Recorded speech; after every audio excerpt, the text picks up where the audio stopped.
Liar. Everywhere. On netrootsradio.com.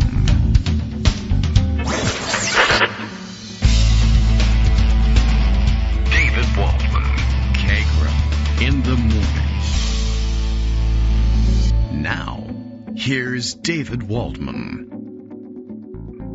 Hey, good morning, everybody. How you doing? It is Friday. We've made it to Friday, August 30th, 2024, end of the month end of the broadcasting month, I guess we could say. Tomorrow's the last day of August, flipping over the calendar to September. Back to school, time to hit the stores for, sales on Garanimals. Does that not still happen? Okay, that might be about 50 years old, that reference. But, hey, I still dress that way. So it's very important. Big part of back to school, all the shopping that's going on, getting everybody settled. We got the college boy back at school. We have the other college boy editing behind the scenes, making the podcast sound its very best. And, it's been a good run. Lucky to have him. I'd like to say I hope it continues. But, I think he may be looking to broaden his horizons a little bit. But at any rate, he did remind me just the other day, as we were talking about these things, that before he goes anywhere, I think he's bound and determined to have me record some new break spots for reminding everybody to sign up for Patreon to sponsor the show to keep us going, so that college boys can remain college boys, things like that. And more to his point, really, to remind people, in addition to making contributions to the show by way of pre-recorded contributions that we actually add to the content of the show. You're a content creator, by the way, when you do that. I guess that gets you into the Democratic National Convention next time around.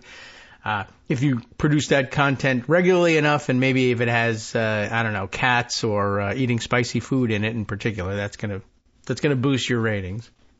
But to remind everybody, as Scott does in his spot that we use every couple of days, to remind everybody that, you can actually help spread the show without actually doing much else besides hitting like buttons and love buttons and heart buttons and whatever else you have on the various social media on which you find these things. Of course, each day on the easy-to-use social media that I spend time on Mastodon or on Blue Sky increasingly, almost never out there anymore on Twitter, but Justice sometimes is, and will sometimes let everybody know that the show is beginning with the morning kickoff tweets.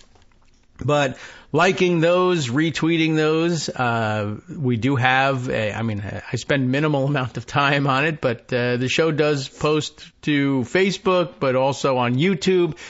And we're pretty faithful about doing it daily on YouTube, but a like there or a recommendation there sometimes injects us into the algorithm, as my son explains it to me. And it's an evil algorithm. We've read an awful lot about it. But let's get into the evil. Why not? And why shouldn't this show be crammed down the throat of some poor sucker looking for content of his liking if the match is good? I don't know. I don't have I don't have enough content. Well, Facebook or YouTube thinks I have too much content about election denialism or weirdo QAnon people, but it's, of course, usually telling people, don't do this, it's horrific. But at any rate, injecting ourselves into the algorithmic bloodstream will help do things like bring in new fans to the show who can also join you in sponsoring the show on Patreon or through the Cash app, or even through, if you're still prefer working through PayPal, we got that all worked out where you can make monthly recurring contributions. Still a few people who are doing that. PayPal, sort of old-fashioned at this point, I guess. And but it's the Patreon channel, patreon.com. It's Patreon, in case you haven't had enough of those break commercials. Patreon.com/KagroX, my handle online since forever. And this, of course, being the Kagro in the Morning Show, is the way to get directly to our page. I think that I like the one feature of Patreon, which is that you get the show first daily. It happens first, and everything gets delivered essentially right to your email. You get a notice. I don't know. I've never gotten them because I don't subscribe to the show. I produce the show. And but the way it's been described to me, you get an email notice that may even have a file directly in it or a link directly to the file anyway. So as soon as we get the podcast version of the day's show edited and uploaded, you're the first to know. So, I think it's an extra added benefit if you're waiting for the podcast version of the show that way. If you prefer picking it up elsewhere, including YouTube, well, it still works pretty fast. But it helps to be a supporter of the show. And as a matter of fact, there are a couple new supporters of the show who are awaiting their on-air thank yous. And some of them I had let slip for some time. I think we last added Justin McFadden on August 22nd, but since then, I guess maybe since the mention that, hey, Justin McFadden joined us, big Justin McFadden fans, I guess, in Donna Russell, who already was a subscriber, but took the very good suggestion to come on back, and hey, why not, if you're already a subscriber, there's the option of boosting that subscription level and just joining up for an extra couple of bucks to show how much the show means to you. That's what Donna did, and she also subscribed to the show feed on YouTube, which, in addition to hitting the like button, I think probably one of the better things you can do is, even if you don't receive delivery of the show that way, or if that's not your preferred delivery system, go on over to the YouTube channel anyway and subscribe and follow along, and it makes the channel that much more popular and boosts it in the algorithmic suggestions to others who are looking at similar content. So, also along the way, Jocelyn Bramble, just yesterday, I think, joined in with a Patreon subscription. And then I've got another notice here that I suspect is a layer of anonymity, such that it's not the real name. And sometimes people just sign up with, you can kind of protect your anonymity even through Patreon, or you can be right out front and put your name out there. I got this notice that another boost in membership up, one level by a listener identified only, or at least at the front lines here, as Russ Fuss, which I am anticipating finding out that this is Russ, yes, your first name, and that your last name might not be Fuss. I don't know. But there's an email here that suggests there's a different last name. Now, I don't know whether he'd rather be known on the air as Russ Fuss, but he can let us know if we've missed the mark on that one. But Russ, you know who you are, and it's important. That's the important part of it. Thank you very much joining us just the other day or boosting his contribution just the other day on the 26th. So thanks to everybody. And it's my pleasure to thank you on the air when you join in or boost your subscription. And I try not to make a practice of admonishing anybody for leaving or reducing their subscription, but you should not do that. And you should remain a part of the family forever and ever. Yay. I like the idea. Okay, well, with that housekeeping out of the way, we now catch up on our Friday materials. I do have a couple of contributions from other listeners, some of whom, well, of course, you'll remember Rosalyn MacGregor contributing materials usually focused on her adopted or native. I don't know. Have you lived all your life in Michigan? Rosalyn, you can let us know, but I don't know if I know that offhand, but our Michigan correspondent, or our chief Michigan correspondent, as she's come to be known, and a contributor who hasn't had any recent contributions that I recall, but this was a habit of his way in the past, Rich, or Liberal Thinking on Daily Kos, who's a consistent participant there and has just realized, hey, you've been touching on a subject that has been near and dear to me, reminding everybody how close we are to sentencing date for Donald Trump for his 34 felony convictions in the state of New York. Remember that's the case. We're 19 days away. We're under 20 now, so it's well under 3 weeks until sentencing. He is, of course, attempting to delay his sentencing until after the election, as though he played some important role in the election or something. I mean, I wouldn't delay RFK Jr.'s sentencing if he had been convicted on 34 counts, but Trump thinks he's different in kind, as you know.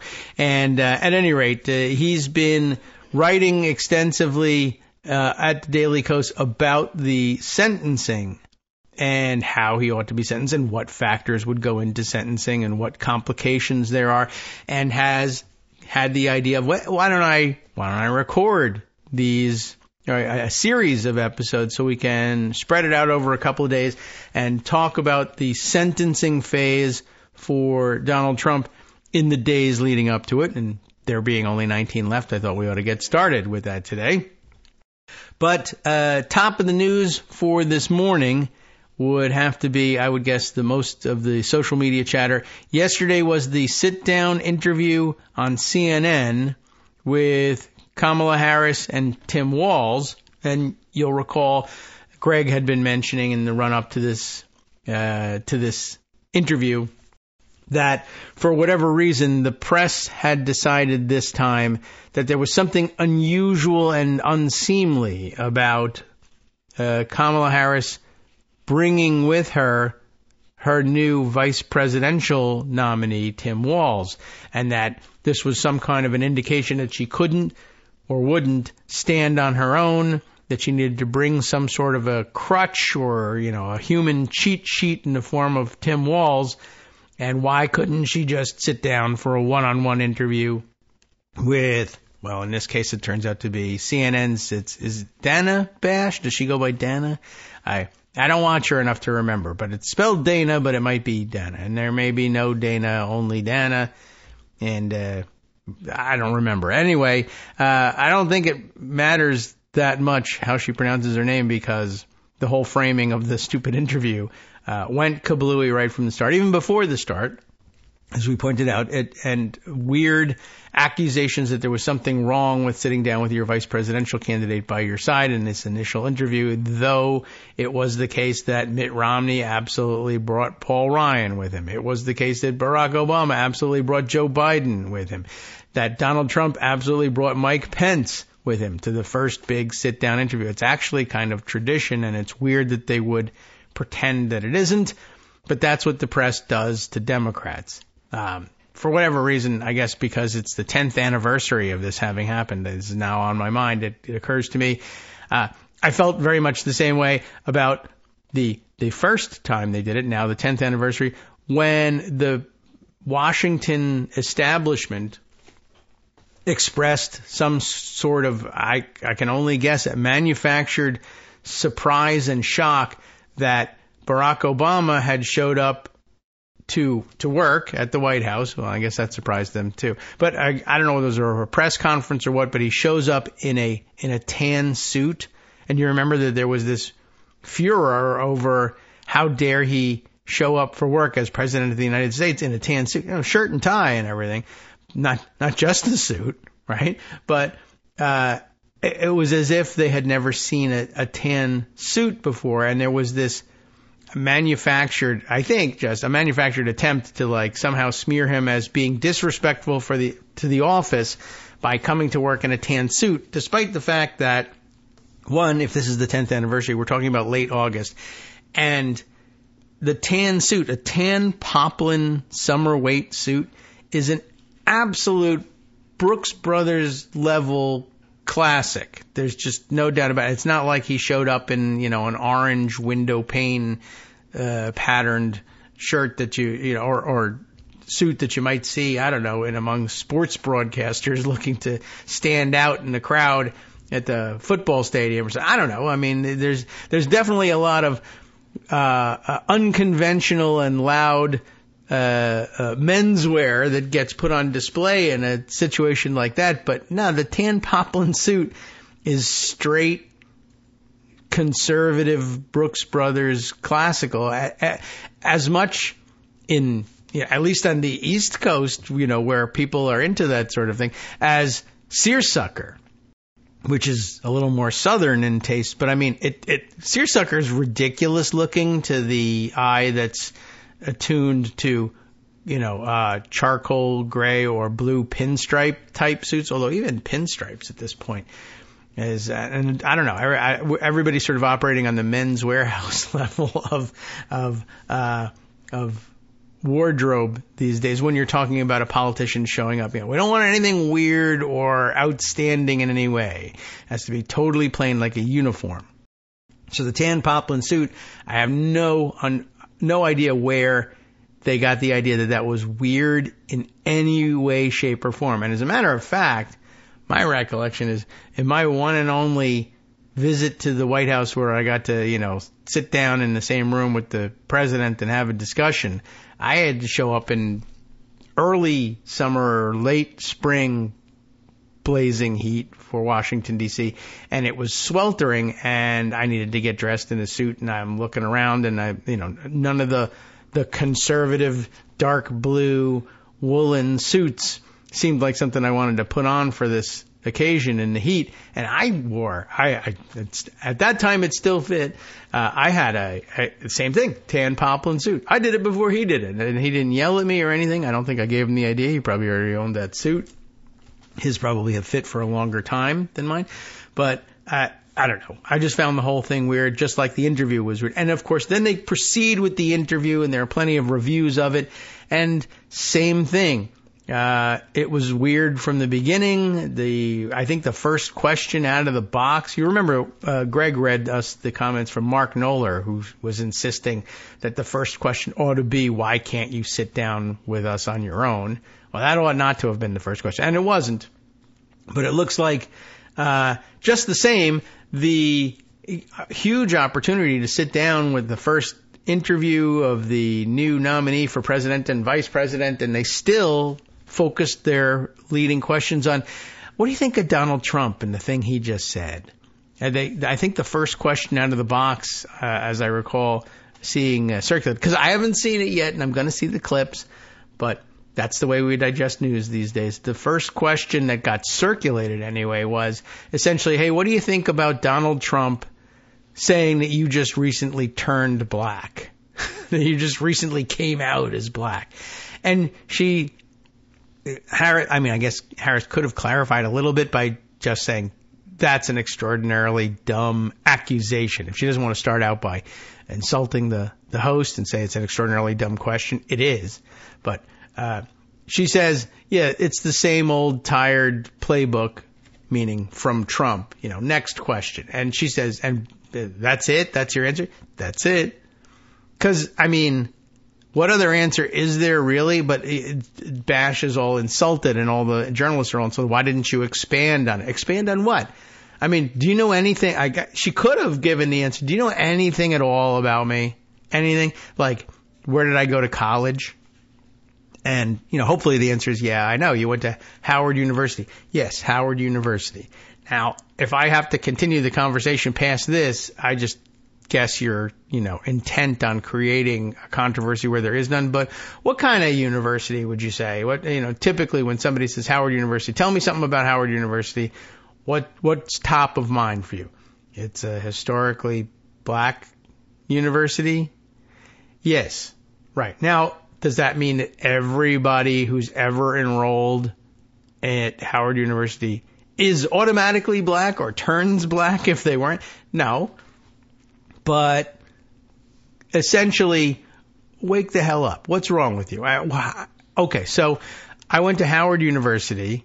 I'm a member of a historically black, the sisterhood of a historically black sorority, and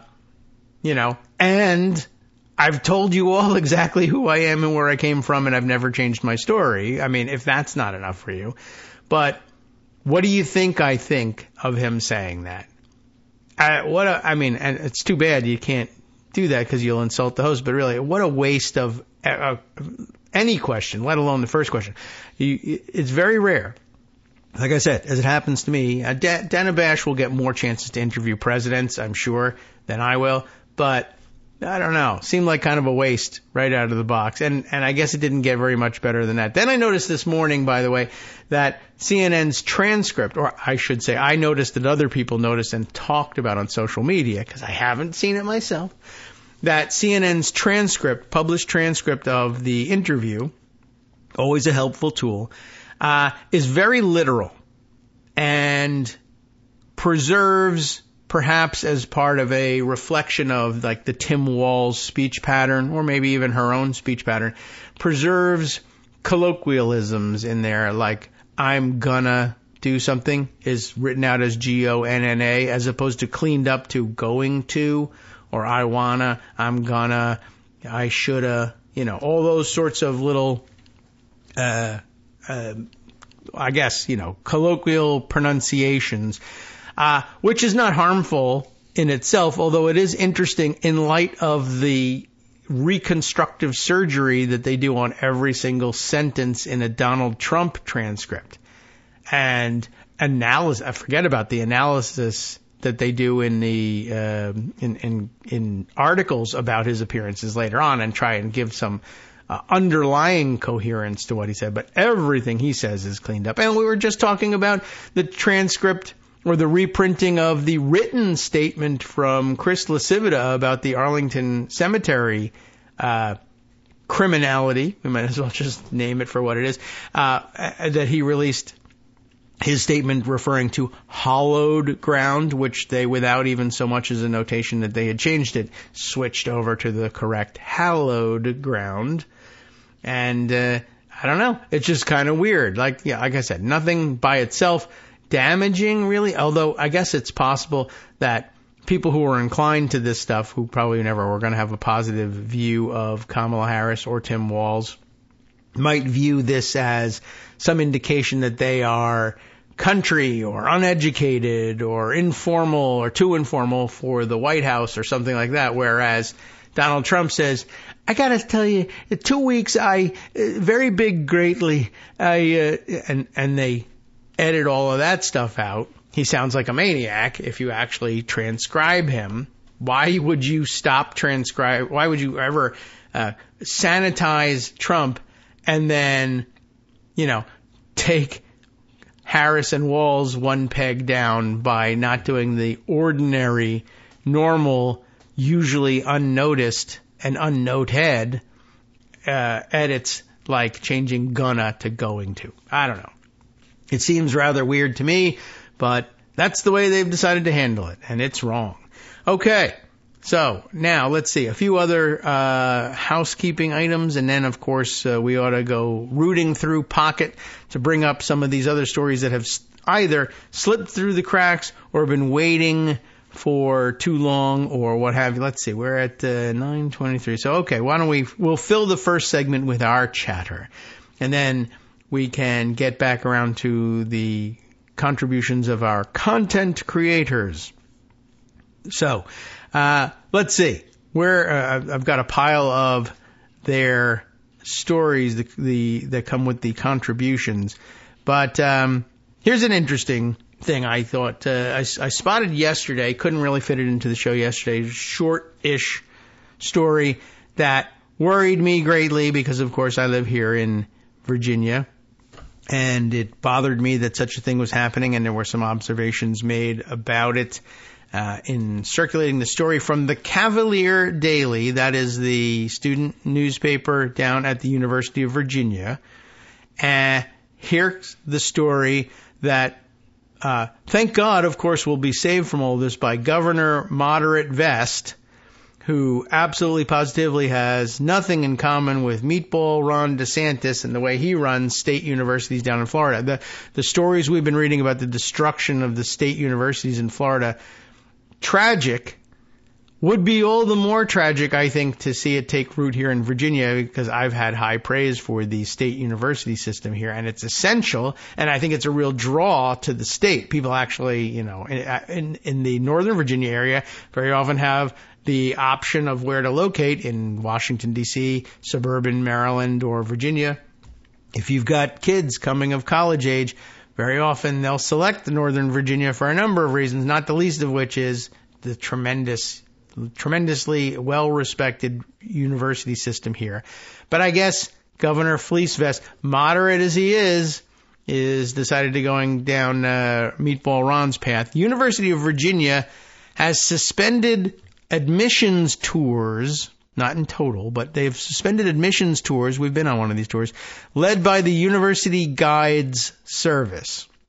It's a volunteer program, but the kids sign up for it, go through training, get historical training, get orientation training, and do the guide. They give the tours. Why would they do such a thing? Well, first of all, the subheader tells us what will happen. There still will be tours. All admissions tours will now be led by student interns employed by the university, which is a subtle shift, but wait till you find out why, and I think you will in the story, but if you don't, I'll tell you. The authors of the piece, Thomas Baxter, Grace Thrush, and Finn Trainer. And here's the story.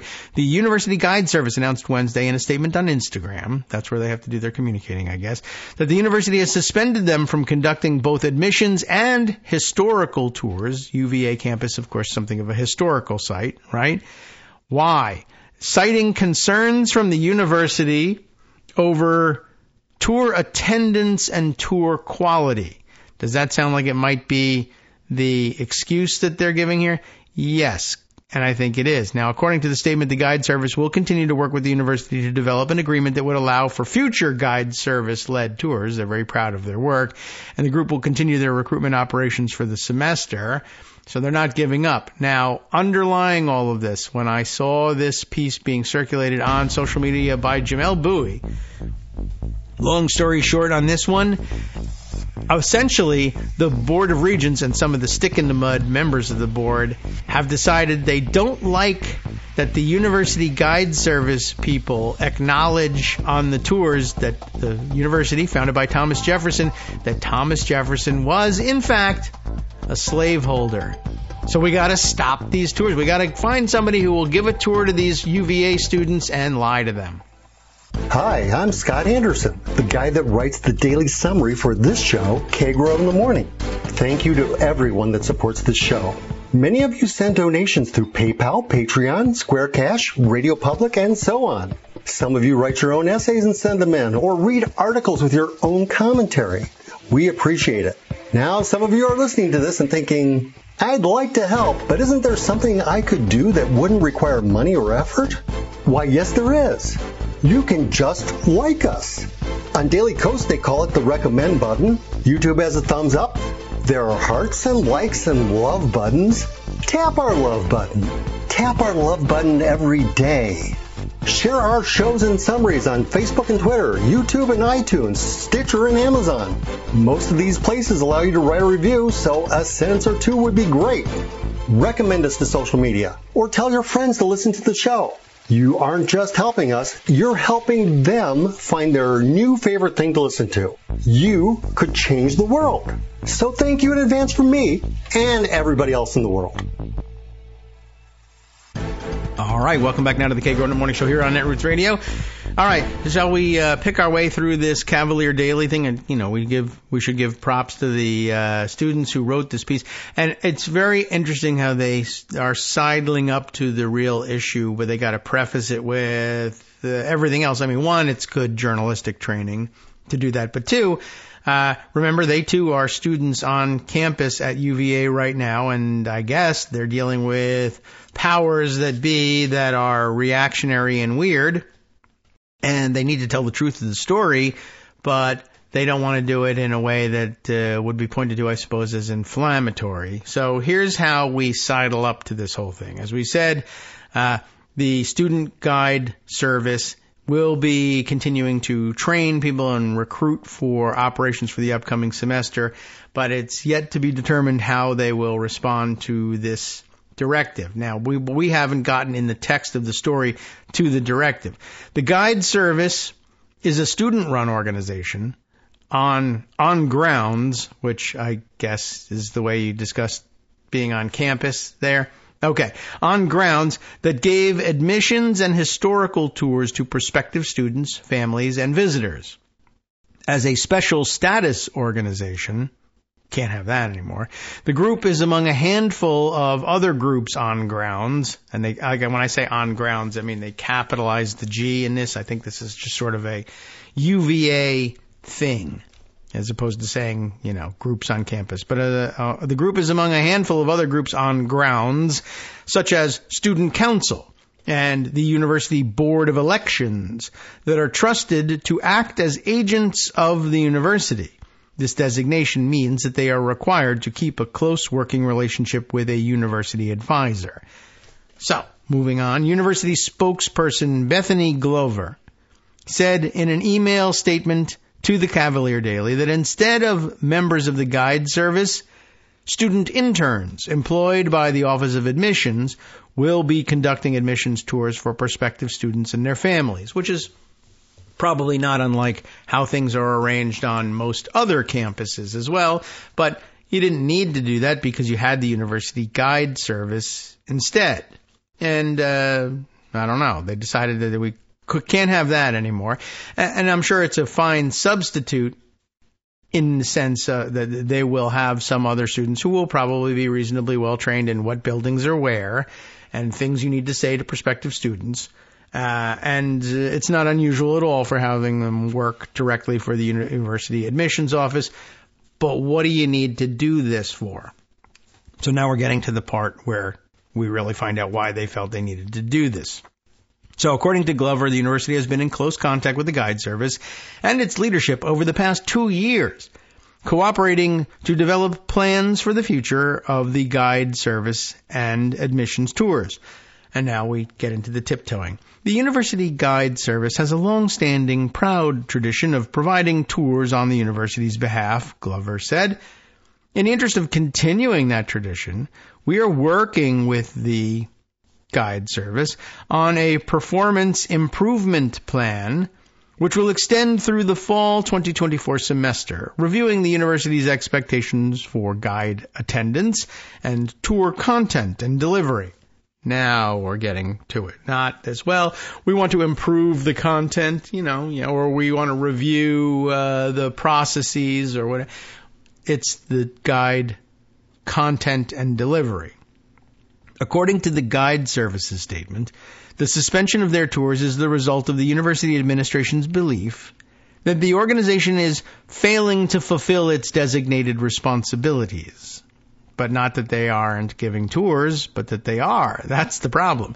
The Guide Service refuted this idea, claiming the administration paints an incomplete story of its performance, and the group keeps its own internal accountability measures. The justification for these suspensions is based on the administration's view that UGS is failing to fulfill its delegated functions, particularly in terms of reliability and tour quality. The statement reads, our own accountability measures, including tour feedback solicited from all admissions tour visitors, suggest that this is an incomplete view of our tours.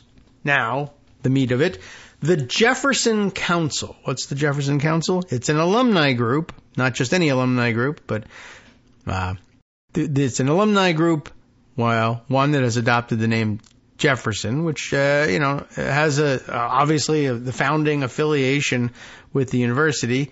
Could mean anything, but not just alumni, but the Jefferson Council. This is an alumni group whose stated goals are to promote a culture of civil dialogue at the university and preserve Jefferson's legacy, which, I think it's in pretty good shape and can probably maintain itself, Jefferson's legacy, President of the United States, by the way, also Vice President of the United States, Secretary of State, all these other things, content creator of the Declaration of Independence as well, and of course all the things that go along with it, up to and including the founding of the University of Virginia itself. So, okay, got to preserve his legacy. Well, the Jefferson Council has historically criticized the Guide Service for inserting, quote, radical views and inflammatory opinions into its tours. Thomas Jefferson owned slaves. That's true. It's unavoidable. But is it? Couldn't you just skip the whole thing?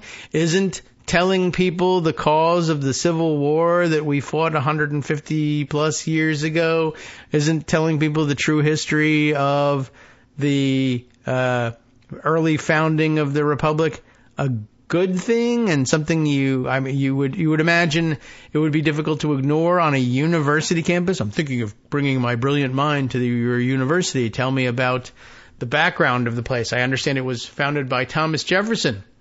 They might ask, how do you square that with his record as a slave owner? And of course, there's an easy answer to that, and they can give it. But now they have to say, oh no, we're avoiding that whole subject. You can't pursue that sort of inquiry here at a prestigious university. So no more radical views or inflammatory opinions. In 2022, the Jefferson Council's co-founder and former president, Bert Ellis, and I understand from Jamel Bowie's tweets about this, that this is the guy behind it. That's the name to remember. Bert, B-E-R-T, Bert Ellis, was appointed to the Board of Visitors. Both before and after his appointment to the board, Ellis has consistently been a vocal critic of the guide service for the content of its tours. And imagine that you're an alumnus of the very prestigious and well-known and well-respected University of Virginia, and such a respected alum that you end up on it's not surprising that you would end up on the Jefferson Council, given that you are a co-founder of the Jefferson Council. But again, that should point up the co-founder of the Jefferson Council is a living person. It's not a council founded by Jefferson. It's not a council founded in the early 1800s to honor Jefferson's legacy even then. It's something new. Just like all of those, essentially we found out all of those Confederate statues all around the country that were being questioned and in many cases torn down and removed. But my history, my heritage, and that went up in 1959. What heritage? What are you talking about? Anyway, so Bert Ellis was appointed to the Board of Visitors after, I guess, loudmouthing his way on. And imagine, though, you get on to the Board of Visitors and you say, what really bothers me is the way tours are given. I guess you might wonder why the tours given to visitors isn't the province of the Board of Visitors, but I don't think that's what they mean when they say the Board of Visitors. It's not a board of people that say, tell me about what it's like to visit this college. It's a governing board, a governing body, but it's ordinarily people have greater concerns. They rarely come to boards like this with concerns like, I remember when I took a tour, or I heard somebody took a tour a couple of years ago, and they heard this on the tour, and I have to get on the board in order to do something about the content of the tours. But apparently that's been his thing. The university guides now seem intent on, quote, contextualizing Mr. Jefferson as a slaveholder and rapist. Well, now, that'll be a little bit controversial in terms of bringing the kids onto campus and saying, our university was founded by a rapist. I don't think that's the way they're putting it, but it is also true. And, I'd be curious about how it comes up, but yeah, all right, sure. So the university guys now seem intent, this guy says, on mentioning that he's a slaveholder and rapist, which I really doubt, and to completely undermine his part of the founding of America, I doubt that very much, and our university. There's no way you can avoid that, of course. Ellis said in a 2021 article published to the Jefferson Council's website. Is it scholarly opinion, peer-reviewed, or printed in the Journal of Higher Education or something like that? No, it's on the website of the group that he founded, so... All right. Not like it was vetted or anything. According to the statement from the guide service, the group plans to continue to work with administrators so it can return to giving tours in conjunction with the university. We believe our mission is better fulfilled when we can offer tours in collaboration with the university. It would be interesting if there was a competing tour being offered. This will remain true so long as this relationship does not harm our ability to share an honest and complete account of UVA and its history.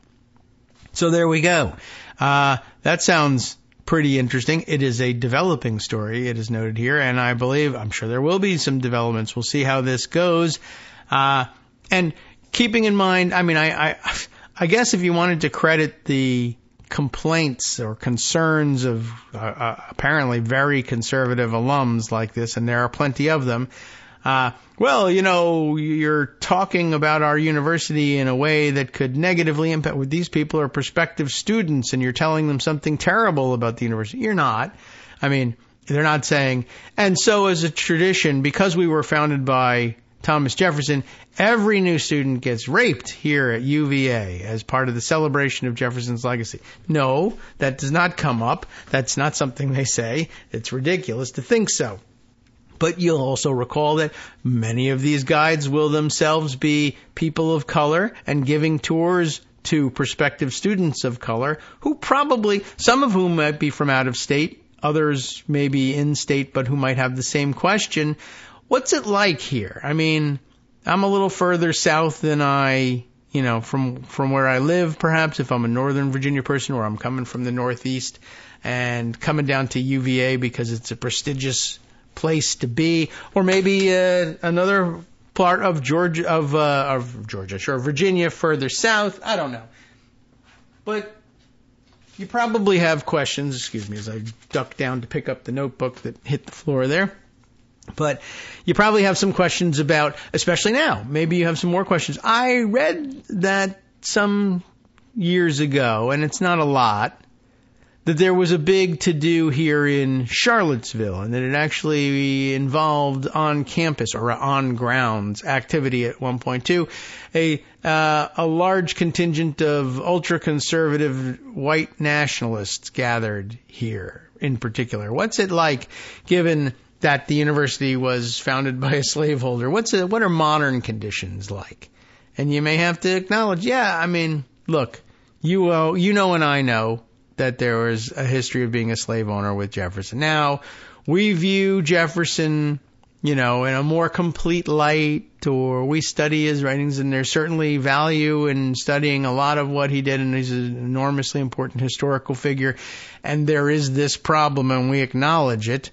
And that's the only way you can, then go forward in good faith particularly with students of color, I would think, and still justify the focus and veneration for Jefferson on grounds and in the area.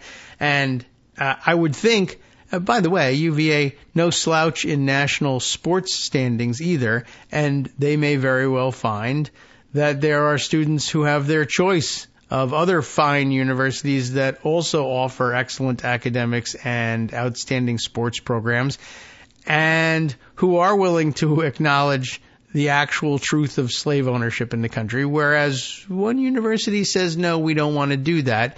You might say, might be more comfortable at another university. Just wondering.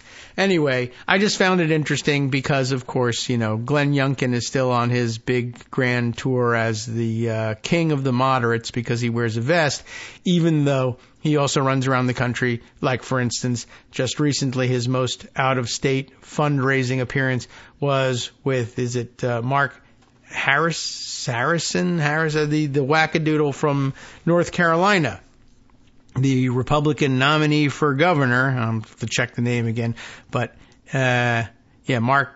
I think is it Harrison? Mark Harris, North Carolina. Mark Harris for Congress. Okay, that's different. But maybe I have the name wrong, and I'm just trying to. I wish I hadn't done it on the fly, but there you have it. Okay. I guess it is. I don't know. There may be two people moving in the same circles, but there's also Mark Harris is not the guy I'm thinking of in North Carolina, but dang, I can't get it right. But at any rate, as it turns out, Youngkin shows up for somebody else as well. I mean, he's done a lot of campaign events. I did some campaign events for Carrie Lake at some point, and now this wacko from North Carolina as well, and nobody seems interested in tagging him with, hey, maybe he's not all that moderate. Hey, he's apparently, I mean, he hasn't made any comment, as far as I can tell from this article, about the tour groups, but, you know, the governor of Virginia probably could weigh in a little bit with respect to how things are going on grounds there at UVA, and give some indication of whether or not he supports historically accurate tour giving or not, but just won't, because he's too busy elsewhere and, ignoring this. Mark Robinson, is that it? Okay. Mark Robinson, I guess, he's the current lieutenant governor and current Gop nominee for governor there in North Carolina. Got some interesting views on Jewish folks, bit of a Holocaust denier as well, and of course virulently anti-LGBTQ, and a number of other problems and issues. And now it's a neighboring state, and he's a Republican and all of that, but at the same time, there's really no reason for Glenn Youngkin to go and lend him any legitimacy, if Glenn Youngkin has any legitimacy to lend.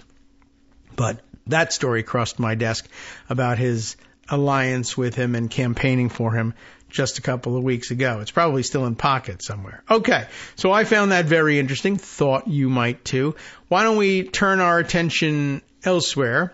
And I have, let's see, I guess I said 2 recorded contributions. I'll start with the one from Rosalyn MacGregor here, because this one apparently also fits in with a growing theme of intimidation campaigns against officials across the country. We mentioned just in our discussion yesterday about the Arlington cemetery confrontation, and then of course the question of exactly what to call this thing and how come it gets sort of written down as, or I guess when I say written down, I mean, diminished to the level that when in writing about it in the newspapers, it's an altercation and he said, she said, and well, yeah, but the he was maybe Corey Lewandowski or one of the other goons on the campaign doing the wrong thing and facilitating a felony. Well, I don't know if it's a felony, but a breach of federal law at any rate. And the other person was a cemetery official acting in her official capacity to put a stop to this effort to break federal law. Well, there was a difference of opinion between the two of them. Anyway, in the meantime, they shove her aside, and as we learned yesterday, she's not moving ahead with pressing charges, though, for this breach of federal law. Why? Not because it didn't happen, not because it isn't provable, but because she's afraid of the intimidation that would be leveled against her from MAGA land. So, with that in mind, it's probably timely to catch up on what's been happening in Michigan lately, and Rosalyn will tell you that. Good morning, David. Good morning. Today I'd like to talk about recent incidents of swatting public officials in Michigan. What's odd about this is that it crosses party lines. Here's what MLive's Michael Krantz wrote recently. 3 high-ranking Michigan politicians in the last 5 days have been the victims of swatting. The latest incident targeted Secretary of State Jocelyn Benson as police were called to her Detroit home both Saturday night and Monday morning on false reports. A spokesperson for Benson said no one was injured in either incident and that they weren't aware of any arrests. The term swatting comes from a person's intent to have a SWAT team sent to a location by making a false police report, often about a high-risk situation. The prank calls are used to harass, intimidate, and even endanger the target. Benson, in a social media post Tuesday, August 13th, called the attacks disturbing, saying that swatting is a form of political violence. Benson said she wanted to be heard clearly saying, "I will not be intimidated. These threats have never and never will deter me from my job, ensuring Michigan citizens have the confidence in their secure, fair, accurate elections," Benson wrote. I will continue to stand with the election of professionals throughout Michigan to guard every citizen's vote, no matter who they are, where they live, or who they vote for, unquote. The swatting incidents targeting Benson come just days after the two opponents in the U.S. Senate race, U.S. Representative Alyssa Slotkin, Democrat from Holly, and former U.S. Representative Mike Rogers, Republican from Howell, were also victims of similar incidents. Michigan State Police officials said they responded to Slotkin's home in Holly on Thursday, August 8th, for an incident that later was determined to be a false report. They did not provide further details. Her spokesperson, Lindsay Mucomo, said the police response was prompted by a false threat emailed to a local elected official. Mucomo said Slotkin was not home at the time of the swatting and that no one was harmed. Quote, "This is the latest in a disturbing trend of swatting incidents targeting members of Congress," Mucomo said. Congresswoman Slotkin is deeply grateful for the swift and professional response by law enforcement to this unfortunate incident, and that U.S. Capitol Police will be following up to investigate and hopefully hold those accountable responsible, unquote. The next day, state police responded to a home in Genoa Township connected to Rogers for an incident that was also determined to be a false report. State police did not provide further details. Rogers spokesperson Chris Gustafson said family members of Rogers were targeted by the swatting. No one was harmed. Quote, "Mike and his family are beyond grateful for the professionalism and swift response of law enforcement," Gustafson said. "This is the second time that Mike has been the target of a swatting, first in 2013 as a member of Congress, and reports that Representative Slotkin was also the target yesterday are a clear example of the deeply concerning trend of political violence that has quickly become the norm. This kind of violence cannot be tolerated, and it is our hope that those responsible will be quickly prosecuted and held accountable," unquote. Following the incidents last week, Rogers and Slotkin took to social media expressing thanks that their opponent and their families weren't harmed. The sad thing, David, is that people say they are so grateful that no one is harmed when the police show up at their homes. It seems the expectation is the opposite these days. Back to you. That's actually a good point at the end there, Rosalyn, as well. I wasn't really even expecting that. And I did hear it last night as I was previewing it, and I forgot that this point was made at the end. In addition to all the everything that's wrong with swatting as a tactic and just swatting as a concept, underlying it all is realize that both the victims of swatting have to worry about this, but the perpetrators of the swatting are doing this for this reason. They're sending police to a political opponent's home on the false report of a dangerous and violent situation there because they understand that there's a significant chance that someone could get very badly hurt or killed in that, because they understand that when you call the police to an emergency situation, there's a very good chance that they come in with guns blazing or about ready to go in with guns blazing, and it takes very little to set things in motion such that someone, for very bad or no reason at all, could end up getting shot and killed. That's pretty amazing all by itself, and it speaks to the motivation of the people who do this, but it also reminds us we have kind of a major policing problem in this country. That the idea, like, if you just stop and think about it from the cold reality of it and just the coldest possible description of what's going on, you're saying that there's a reasonable expectation that someone's going to die when you call the police, the servants and protectors of the American public, to the house of a prominent politician in the community. Like, wouldn't you think that it would be more likely that they would stop and sit down and have coffee together? Well, not in the swatting situation. But again, just sort of a reminder that they're now weaponizing the fact that it's become, in some cases, more dangerous to engage with the police, to call the police, than it is to just simply say, I'll take my chances with whatever criminals are out there. It's just a kind of a bizarre situation and a good reminder that that's the case. Thanks, Rosalyn. Okay, coming up on the top of the hour break, and we might shoehorn a little bit in from what's in my inbox today. Let me just start with what's up at the top here. Ordinarily, I don't, my head doesn't turn that much, to be honest. Sorry, guys. For the press releases from the DLCC, the Democratic Legislative Campaign Committee, or the DCCC, or any of the other campaign organizations, when they email me, I, check the headlines and see what's going on, but it's usually something like, okay, that's great, or I heard about that, or I know. But, and this too is great, but I didn't know, but it's relevant to what we were talking about just yesterday. DLCC, again, Democratic Legislative Campaign Committee, that's the national Democratic organization that works with and in many cases sends funding to state legislative candidates in order to try to solidify Democratic control where possible in the, at the state level, which is just what we've been talking about in reading Jeremy Freiberger's series of emails to me. And he just was talking about Minnesota. So here's the headline. DLCC invests $250,000, $250K in the Minnesota House to defend the Democratic trifecta there. Very timely.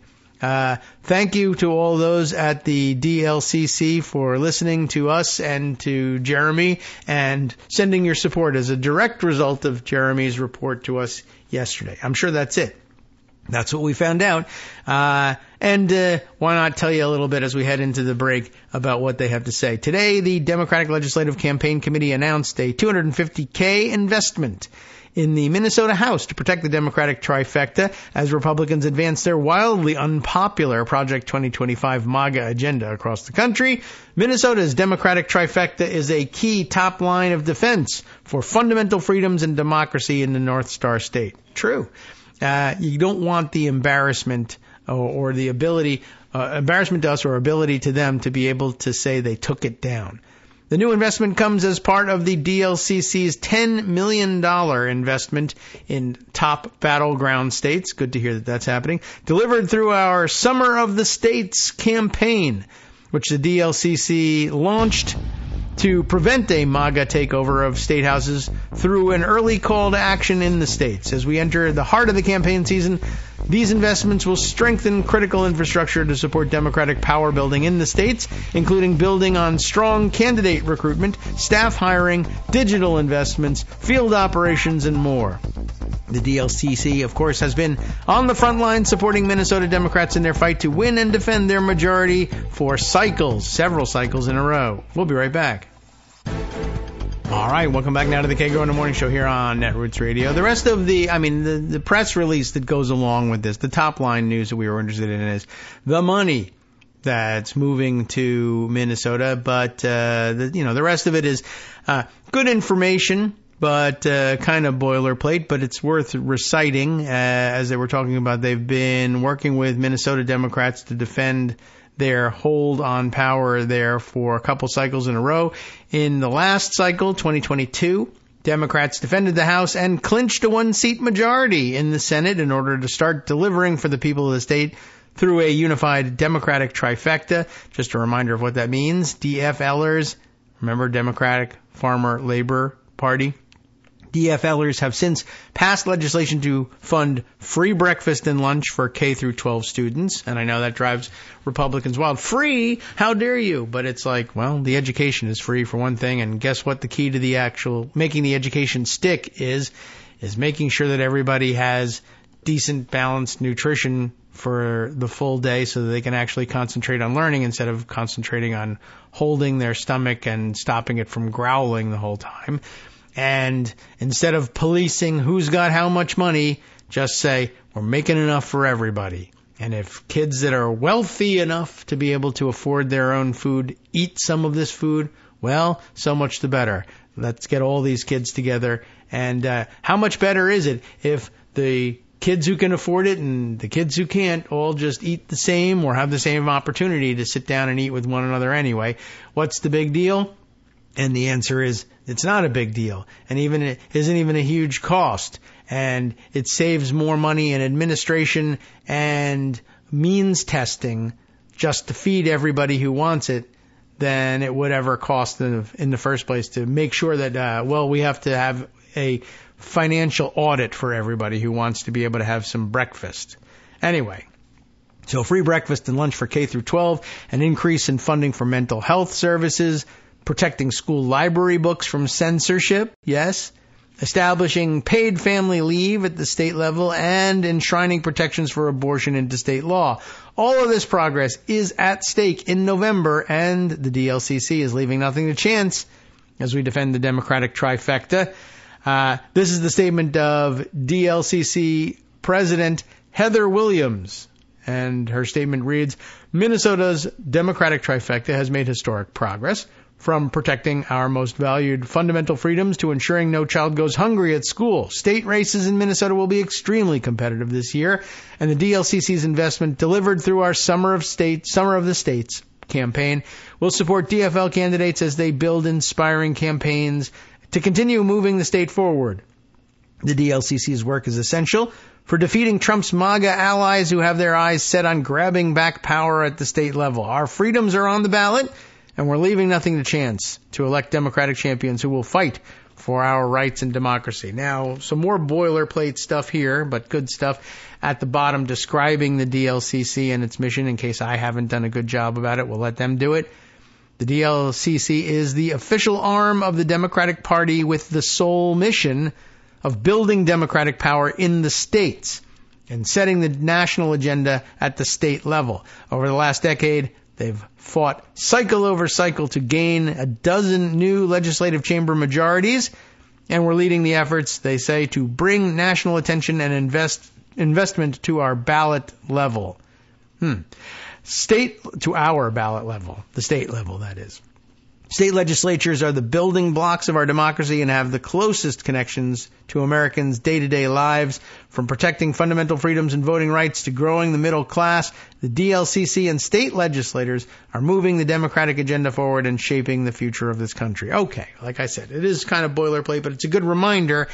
And if you've ever thought, well, I'd like to, I want to donate to Democratic campaigns at the state level around the country, DLCC is not all that well known, really, but it's a national level organization, and it dedicates all of its time to finding ways to distribute the money that they receive to those states and to do things like protect narrow majorities and narrow trifectas. They know which states these are happening in, so it might be someplace you might consider making donations. And I guess their targeting is good because they ended up hitting Minnesota just like Jeremy said we ought to. So might be something you want to spend some attention on. Democratic Legislative Campaign Committee. Maybe you're thinking about giving some money and you want it to filter down to the states, but you thought the best way to do it was to start with the Democratic National Committee, which actually doesn't focus on that right now. And their sole focus at this point will likely be the presidential race. But maybe the DCCC or DSCC, well, that's really for the federal candidates running for House and Senate. How do we get money down to the states? Well, you could, and I recommend that you do, if you know where you want to invest that money, take it directly to the states and speak to the state Democratic Party organizations inside those states. But if you're not sure and you want to act and spend a little bit of money maybe outside of your state, the DLCC, not a bad place to start. Of course, you could also take more suggestions from Jeremy, which, let's see, I think we probably have another installment ready to go. As a matter of fact, I'll have to find it because we had a little bit of extra conversation. And, maybe this is a good segue off of what Rosalyn was telling us, because today's focus is on Michigan. He thanks us right up front, by the way, for spending this kind of airtime on championing the cause of flippable and holdable state legislatures and other down ballot fights. It's just extraordinarily important. So what's up for the third state synopsis in his series? Before getting into today's featured state, Michigan, Jeremy says, let me acknowledge that I, too, am usually skeptical of the Democratic Party's various campaign committees, DNC, DCCC, DSCC, even the DLCC, because of concerns that they might be inefficient with resources. As such, Jeremy says, I prefer contributing directly to congressional House and Senate campaigns, as well as those who are running for governor or state attorney general, secretary of state, judgeships, etc. But in the case of state legislative candidates, I have neither the time nor the local knowledge necessary to effectively direct my support. Plus, I've spoken to enough staff at these state legislative campaign committees to know that gaining and holding a Dem majority is their primary goal, same as mine. He says, so okay. That's the way he does it. And on to the Great Lakes state, Michigan, which was already somewhat covered during Monday's show. Digging a bit deeper, it's good to remember that 2018's midterm elections were the turning point for Michiganders, and that year Gretchen Whitmer flipped the governor's office, Dana Nessel flipped the AG's office, and Jocelyn Benson, just swatted, in the story we heard about the other day, flipped the state Secretary of State's office. So why swat the Secretary of State? Of course, in preparation for trying to steal the upcoming election, of course. 2 years later, in 2020, voters flipped Michigan's Supreme Court to a 4-3 liberal majority, which then tossed out Gop gerrymanders and ushered in fair maps. And then guess what happened once they had fair maps? The top court has since issued several other key election-related rulings, among many other wonderful turnabouts. In 2022, meanwhile, not only were 3 top statewide Dems easily reelected, those fair maps that we got out of the Supreme Court produced razor-thin, but very real, Dem majorities in both the state's legislative chambers, paving the way for the remarkably progressive achievements discussed on Monday's show. Plus, all of these Dem gains since 2018 will, of course, help protect Michigan from Gop rat effing, we'll say, this fall, although he does an interesting thing with it. Instead of rat effing, he says fat rucking. He just reverses the letters. And that's okay. It's something you can say on the air, and we don't even have to spend any time editing it. Now, Michigan is again a key swing state in the presidential contest. Additionally, Congresswoman Alyssa Slotkin, who currently represents the nation's 10th reddest House district held by a Democrat, and it's a little confusing, but the 10th reddest one where a Dem has managed to get through, is running to replace retiring Senator Debbie Stabenow. The state also has 3 red to blue House candidates, and remember you can find out who they are and more about them and contribute to them at red2blue.dccc.org. Red to blue, not number 2, but red, T-O, red2blue.dccc.org. And one frontline House incumbent, that is to say an already incumbent but looking to hang on as a frontline candidate, so you'll find those listed at frontline.dccc.org. And a conservative state Supreme Court justice is retiring, which has opened up the possibility of a 5-2 liberal majority on the court. Got to do something about that, right? Finally, Dems barely control, but they do control, but barely control the House by a margin of 2, 56 to 44, and the Senate, same thing, 20 to 18. To support holds and expansions of these 2 chambers, go to MI, Michigan, MIHouseDems.com, and just plain old SenateDems.com, somehow, no MI in that one, SenateDems.com, for these 2 groups who know best where to channel your resources if you want to make an investment in those state legislative races in Michigan. Okay. And a note here, by the way, he says, I forgot to mention in the Minnesota review that its Senate has the closest possible Dem majority, a 33 to 33 tie, but with Lieutenant Governor Peggy Flanagan breaking the ties. Minnesota's House has a somewhat stronger but still thin Democratic majority by a margin of 70 to 64. Okay, now he threatens for tomorrow, which is actually Saturday, and of course a long weekend, meaning probably no new show. I think Greg and I decided, maybe we take the break and honor Labor Day on Monday, so maybe Tuesday for New Hampshire. And Tuesday is always a big day in New Hampshire. They always think it's election day. Every Tuesday is an election day in New Hampshire, and everybody's in the state legislature. Imagine that too, right? A close contest in the state legislature means everybody's at everybody else's throats in New Hampshire. Although, in many cases they're more civil about it. But some of their Republicans are straight up kooks, even on the state level. All right. So we're up to speed on that contribution as well. And let's see, what else did I have sitting around there? A couple of stories that I thought, let me scroll a little bit down.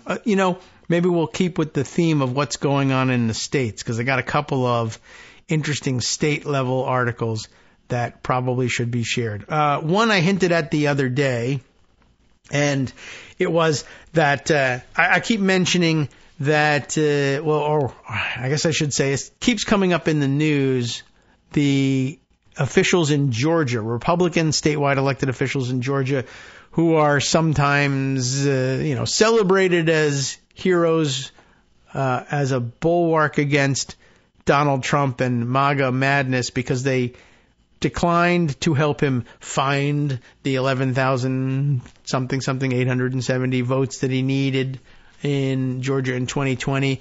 But I keep pointing out, well, they were also kind of clear about the fact that they didn't feel like they had the legal authority to do the things that Trump was asking, and it wasn't necessarily that they wouldn't help Trump. It's that they felt a stronger allegiance to obeying the laws of their states, which is, admirable, especially when it means you come to the right conclusion in whether or not to deal with Donald Trump. But I worried that efforts in Georgia to actually use their majority control of both houses of the legislature there to give those statewide officials the legal authority that might be necessary to do what Donald Trump did ask for in 2020 and might ask for in 2024, that they might then say, well, I'm on the Republican team and there's nothing legal standing in my way this time, so maybe I'll do it. I don't think you can, legalize just making up votes, but there are other things that they could do to tip the balance in favor of Donald Trump. But as it turns out, so far, I guess they've really enjoyed the national attention and bipartisan adulation that they've gotten for standing up for the regular order of things, because they're continuing to do it. For instance, I know further back in the pocket scroll here was another story about Georgia statewide elected officials. Apparently, there it is. There's a New York Times article from a little further back. This Georgia Republican defied Trump, one of the several who did. Now he's fighting a defamation suit. That's not the one I intend to read right now, but I just want to put that one on the record. It's out there. Dated, again, New York Times, Nick Corasaniti, if I've got the pronunciation right, back on August 16th.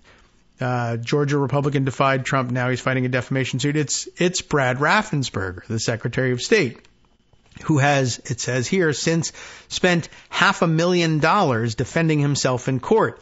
He says the plaintiff will only settle if he effectively endorses a debunked conspiracy theory about the 2020 election.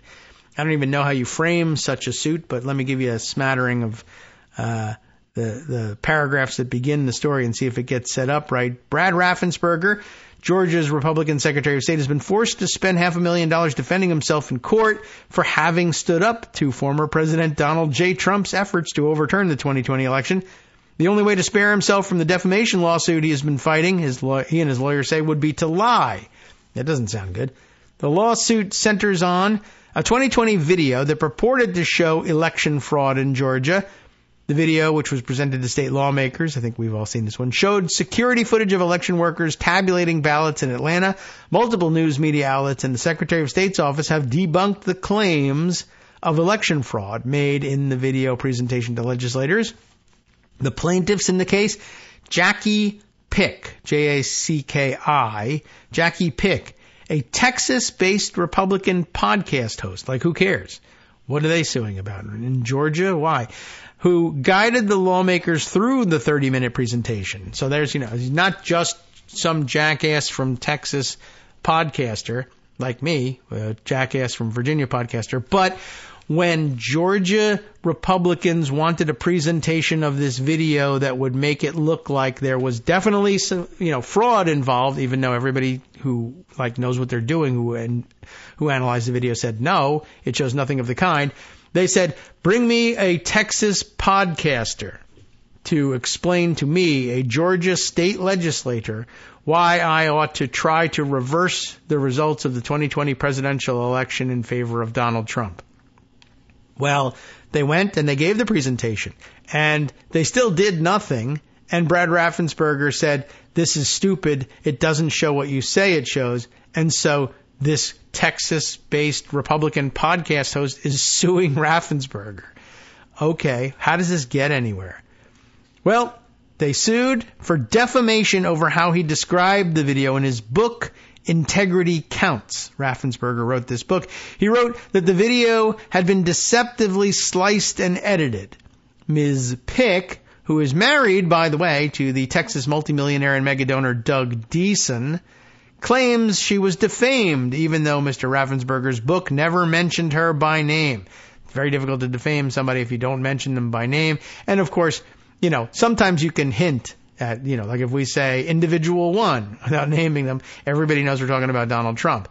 But very few people know who the flaming F Jackie Pick is. But she's married to an extraordinarily rich person, so she figures everybody does know who she is. And in case you were wondering, once again, why does Jackie Pick, a Texas-based Republican podcast host, get to testify before the Georgia state legislature on something like this?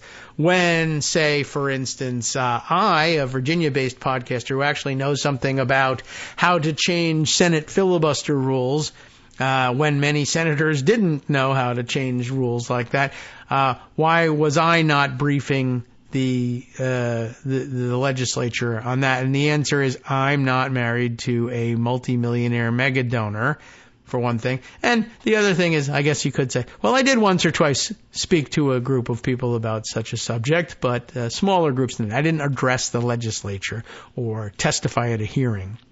But it helps to be married to a multimillionaire, apparently. Ms. Pick's lawyers let it be known that if Mr. Raffensperger wanted to settle the case, he would first have to say publicly that her presentation of the video was not deceptive. In other words, Raffensperger said he would effectively have to tell his own new lie. Now, why this survives in the courts and judges don't just say, no, this is a dumb lawsuit, get the F out of here, I'm not sure. Raffensperger, who self-published his book, by the way, is paying legal expenses out of his own pocket. I guess that's the downside of self-publishing. The publishing house could be paying that if they had picked it up. But he has recently launched a legal defense fund to help defray the costs. I don't know if that's, I don't know if I can recommend actually donating to it, but anyway, very interesting. Just wanted to sort of note that that's the case. I didn't want to spend the whole time on reading the article, but actually I recommend probably thumbing through it. It's kind of interesting. But I should spend the time now jumping over to another Georgia article waiting in the wings here in Pocket to make the same point. This one, I think, a little bit more directly. Like, okay, Raffensperger is defending himself and refusing to lie to get out of trouble with this lunatic who's suing him. And that's problematic all by itself, and it's good that he's, he's taking it on the chin for standing up for the truth here and continues to do that. But what does it tell us about his willingness to defy Trump even if he's legally authorized in 2024? For that, we'll turn to a piece from the UK Independent, which for some reason is the only one covering the swing. Georgia governor, that's Brian Kemp, inquires whether he can remove MAGA election board members after a series of alarming votes that we have described on the program. These are the votes to legalize some of the measures that Trump had hoped to take prior to the 2020 election in order to help him rig things in his favor, but that they didn't do. And now the local elections boards and the state legislature are authorizing much more aggressive moves by local elections officials and, of course, giving them the right giving them the legal authority to say, I don't have a reason and I can't articulate it, but I want to stop the certification of the vote because reasons. Can I just do that? And they say yes. And not only does the governor of Georgia, Republican Brian Kemp, say that ain't right, but he's actually saying, what's my power to remove these people from election boards so that they stop or they're no longer able to do this? That's actually something. Donald Trump, the subheader says, recently praised the right-wing coalition on the Georgia State Election Board. Katie Hawkinson reporting again for the UK's Independent. Georgia's governor has asked his attorney general, also kind of on this side these days, if he can remove state election board members, like they do down in Florida, even if they don't have permission, after 3 right-wing members approved a series of alarming new rules. Republican Governor Brian Kemp asked Attorney General Christopher Carr for guidance, that's in quotes for some reason, on whether he can remove members of the state election board. The Atlanta Journal-Constitution reports this comes, so I guess they're covering it too. That's good. You would think they would be. This comes after 3 right-wing members of the 5-person board championed and passed a series of new rules that add extra requirements for county election boards to certify their results. Under the rules passed this month, less than 100 days before the election on November 5th, county boards must make a, quote, reasonable inquiry. And I mean, that sounds reasonable. It says the word reasonable right in it, but it actually isn't reasonable because there's no definition of what makes it reasonable. But they must conduct a reasonable inquiry before certifying the election. In other words, saying there's actually an affirmative hurdle that you have to overcome before you're allowed to do the ministerial function of certifying that the math is right. You have to say you've done a reasonable inquiry. What's reasonable? Math is reasonable, but if you're a Republican and you don't like the outcome of the math, you can say, there's other things that we could do that are also, in my view, reasonable that we didn't do, and therefore my conclusion is that we haven't had a reasonable inquiry, and I refuse to certify. County election boards are required to hold a meeting to verify their vote count on the Friday after Election Day, which is before the ballot return deadline for voters overseas and in the military. So how do you like that rule? In Georgia, they have to vote on Friday. This is another interesting trick they've inserted into the process. They have to vote to certify their vote count, even though they know that there are still ballots coming in from overseas and military voters allowed by state and federal law.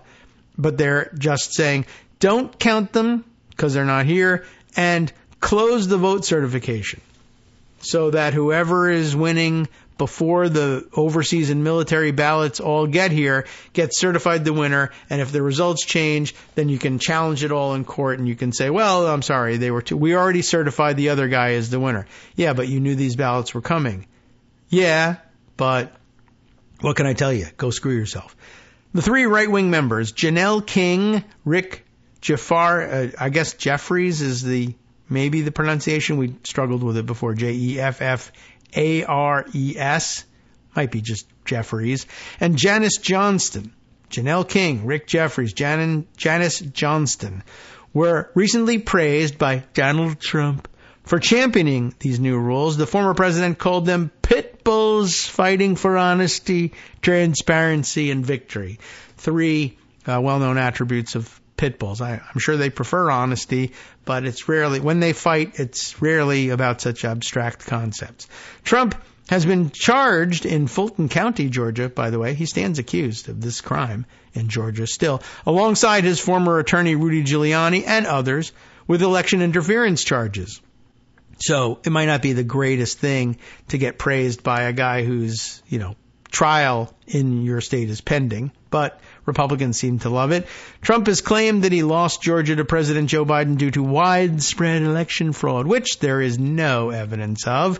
Representative Lucy McBath, a Democrat, called the board's new rules a concerted effort to subvert democracy and move us backward. Without passing this new rule, without passing it, things would be better. But with this new rule, they are creating barriers to counting votes. And, How is that ever good? And certifying the election so Donald Trump can once again attempt to throw our country into chaos, she said. The Democratic Party has sued to challenge the rules, arguing that they could delay certification and lead to disputes over the vote, whether warranted or not. True. Kamala Harris's campaign endorsed the lawsuit to stop the new rules, that is. For months, MAGA Republicans in Georgia and across the country have been trying to lay the groundwork to challenge the election results when they lose again in November. Deputy Campaign Manager Quentin Fulks said in a statement, new name to call out, Quentin Fulks. Certifying an election is not a choice, it's the law, he added. A few unelected extremists can't just decide not to count your vote. That's why we have one case after case in court, fending off MAGA efforts to chip away at our democracy. We will win this case too and keep fighting so that every eligible voter can confidently cast their vote knowing it will count. At least 19 elections officials across Georgia have already refused to verify various election results since 2020. King, one of the 3 right-wing board members who advocated for the new rules, dismissed criticisms against them with a stupid statement, no doubt. We'll return after this. Hi, everybody. It's me, David Waldman. Yes, the same guy who interrupts you all the time. Interrupting you one more time just to tell you again, another reminder that your contributions are what keep this show on the air, and Patreon.com, Patreon.com, is still among the easiest ways to make the sustaining subscription donations that keep us afloat. Are you ready for the pep talk about how our Patreon campaign is still going strong and growing? Well, too bad. Yeah, the plain fact is we actually are headed in the wrong direction, and whereas we once had about 175 monthly patrons, we're now actually down below 150. Time to recruit some more. Not exactly the kind of news I wanted to share, but there it is. For those of you in a position to support the show, Patreon.com does make it easy to make those secure, recurring monthly contributions to do so. Patreon.com/KagroX gets you straight to our donation page. We've been through a lot together. The worst of the pandemic, we hope. The worst of the insurrection, we hope. So go ahead and treat yourself. You don't need an excuse. Give yourself the gift of a little something you enjoy in life. Support the show. And of course, if you happen to prefer using PayPal or even the Square Cash app, we're up and running on those options too. So thanks again, everyone, for all your support. We couldn't, or at least shouldn't, do it without you. Hope you'll be on board soon too. Thanks for all your support. All right, welcome back now to the Kagro in the Morning Show here on Netroots Radio. Last segment of the week. How will we spend it? Well, first, we'll continue on with the reading of this article in the UK Independent about the effort and the questions from Governor Brian Kemp, Republican, about whether or not he has the power to remove these 3 radical wackadoodles from the state elections board who are passing these meaningless rules in an attempt to set up more election chaos should Donald Trump need to call on them for that. But we were just about to read the stupid statement, because it's standing in the way of the rest of the article, from one of the right-wing board members, Member King. I can't remember what the first name of, I guess scroll back and does it matter? Janelle King. Might as well get it right. What does Janelle King have to say about the criticisms leveled against them? She says, I'm going to continue to do what's right. Oh, well. And let the Democrats play the political games, King told the Atlanta newspaper. That's the Atlanta Journal-Constitution. There's nothing we're doing that will impact certification, except changing the rules for certification. If they have the proper information needed to certify, you won't see them even attempt to delay certification. But I suspect that you actually will. In a statement to the Independent, King said her focus was solely on facts, not theories, and claimed that critics are distracting from the important work that is being done. Ensuring that every county election board member has access to all election-related documentation actually strengthens the certification process, King told the Independent. By being fully informed, board members are better equipped to certify with confidence, knowing that they have all the necessary information to support their decisions. Now, the necessary information? Numbers. generally weird feelings about how I don't know anybody who voted for Harris, and so therefore I suspect fraud and won't certify, that doesn't actually enter into the realm of having necessary facts and information. Georgia Republican Party Chairman Josh McCoon also said that the rule changes are common sense rules that ensure election integrity, according to the Atlanta Journal-Constitution. As it happens, his governor from his party doesn't think so. So there's a little bit of a civil war going on just inside Georgia. The Civil War never ended in Georgia. They just continued fighting it amongst themselves, I guess. In no way, this guy claims that these rule changes interfere with anyone's right to vote. And I mean, it's dumb to read these things, but this is what he says. Or cause undue burdens on election workers. But these steps will ensure transparency, accountability, accurate reporting, and reconciliation, McCoon added. All right, I don't know why they chose to close with those comments, but they did. But essentially, you see what's going on here, right? The new rules say, if you have a feeling, just like if you feel like your life was in danger, you can shoot somebody. If you feel like there was something, I don't know, weird or unsettling about the elections, or are just willing to say so, you, under the new rules, can say, I refuse to certify these results. And the question here, top line question is, can Brian Kemp say, a person like that has no business being on the state election board, we're removing them and we're revoking this rule? I gotta say, I think I'm with Brian Kemp on this one. So, okay. Just wanted to let you know that that was looming out there. We're focusing on things happening in the states. We'll bring it back, just for a moment, to Donald Trump, who's a national figure. But we'll bring it back to the fact that, well, he's a convicted felon. And as I was reminding you yesterday after Greg's excellent suggestion about it, the plain fact of the matter, I guess if you pare it all down to the essential facts, is that he's a convicted felon in New York, released on, as it turns out, probation rather than parole. Parole, I guess, if you're being released from prison, although that's where he could be spending his time. But anyway, that's if your stay in prison is shortened on, the tenuous grounds of your release and the rules that you have to obey, you are paroled. But I guess pre-sentencing you would be with probation. It was a probation officer that was preparing the pre-sentencing report and required a visit with Trump or a consultation, a meeting with Trump before his sentencing. At any rate, so the terms on which he is out and about and free pending sentencing, now that he's a convict, are probationary rather than parole related. But as he pointed out, he's out on probation and awaiting sentencing now just 19 days away, and has used his time to travel down to Washington, D.C. area, well, Virginia actually, to the Arlington National Cemetery, where he has been pretty much caught red-handed violating federal law. Whether or not it rises to the level of felony, I don't know. But yeah, if this activity inside the Arlington National Cemetery is in violation of federal law, that's one of the things that they look for probationers not to do pending their release. Like you're released from the obligation to start serving your term, or at least, staying in their custody because you're a flight risk or a danger to the public. I don't know how much danger to the public there is in all of this, but, one of the things they frown upon and they ask you not to do while you're out on probation is go around violating other rules, whether in this state or any other. And so, yeah, might be of some interest to the probation officers to find out about whether he's doing that. Okay, and it could come up at sentencing. At a minimum, they could say, well, we don't really want the headache of trying to drag him in, although I would love to have that headache. We could instead take it into account at sentencing, which is coming up so far, still on track for September 18th.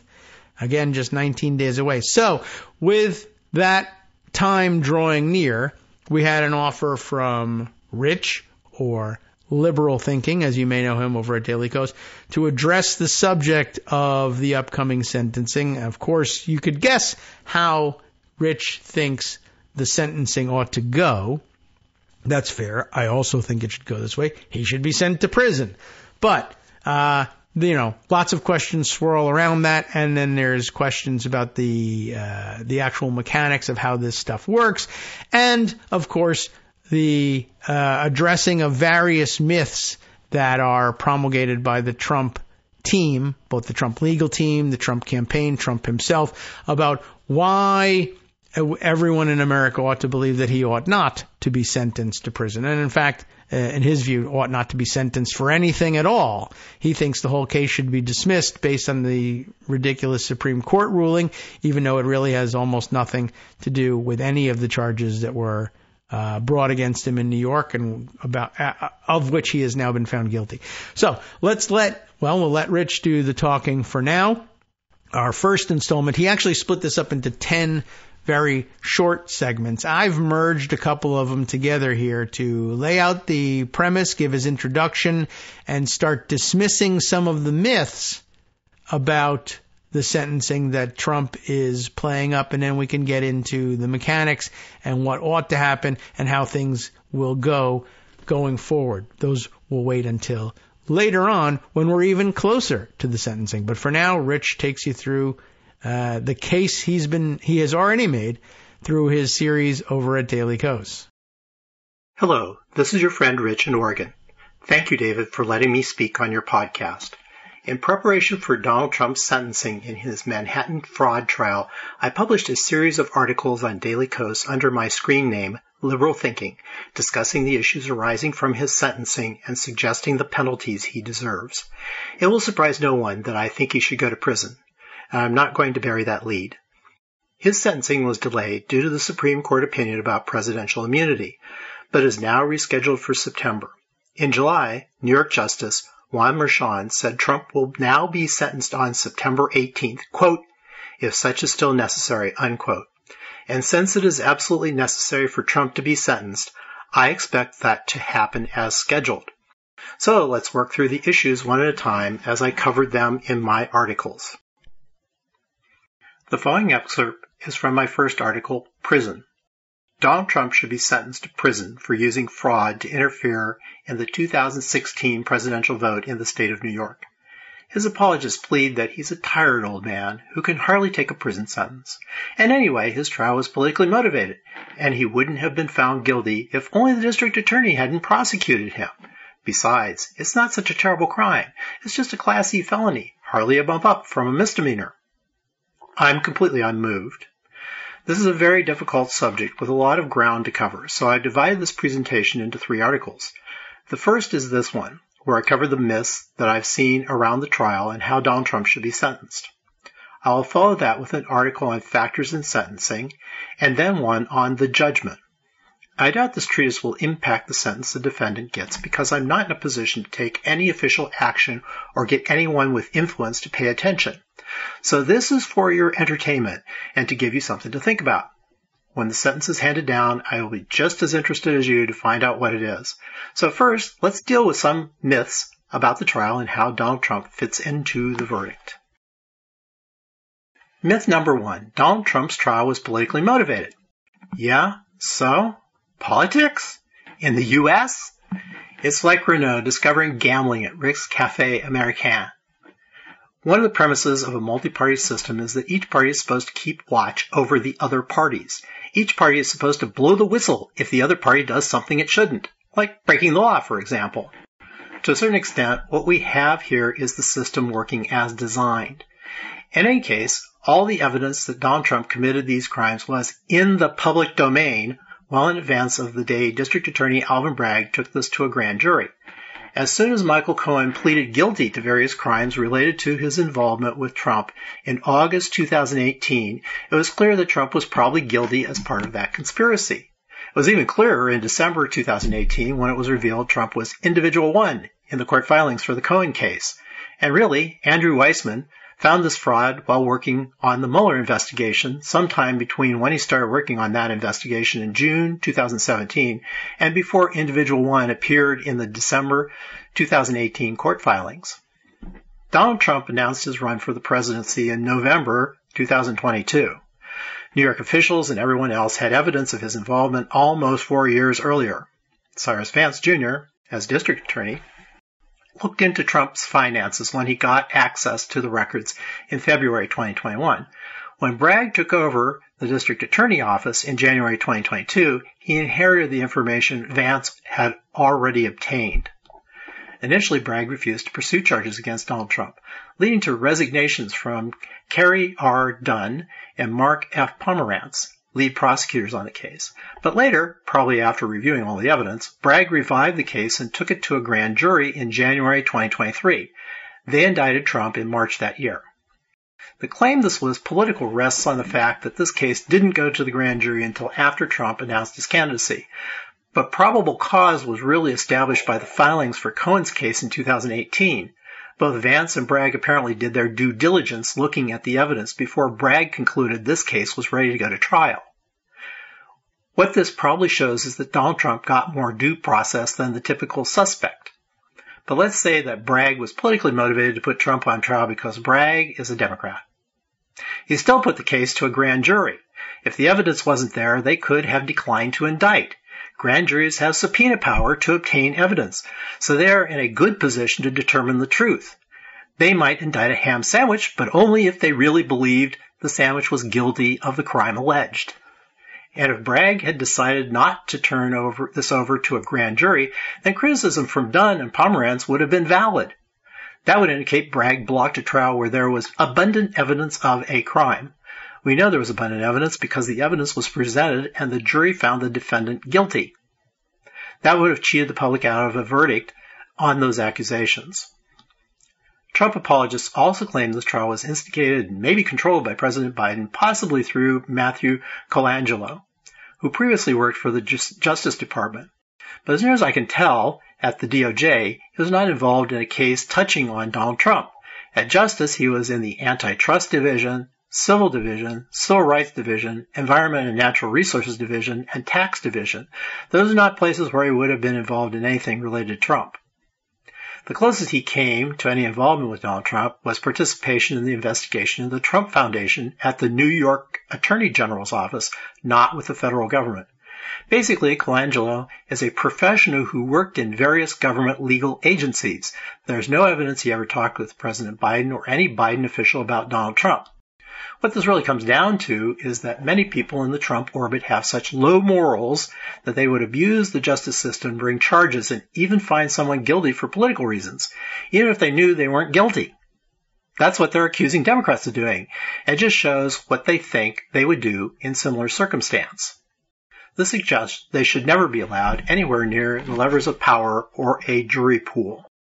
All right. Well, actually, I know it's an abrupt stop because we've got a little background noise. We'll see what we can do about that in editing and see if we can reduce that so that the handoff is not quite so stark. But, so we chose to break it off there. There's more to do, and we got through most of the myths that he was debunking, and then we can kind of get on to the next section of what he's talking about in his continuing series as the sentencing approaches. But I thought, by the way, at the end of that piece, too, another interesting point, a restatement of our often repeated refrain of every Republican accusation is a confession. That's pretty much a restatement of the same concept right there at the end.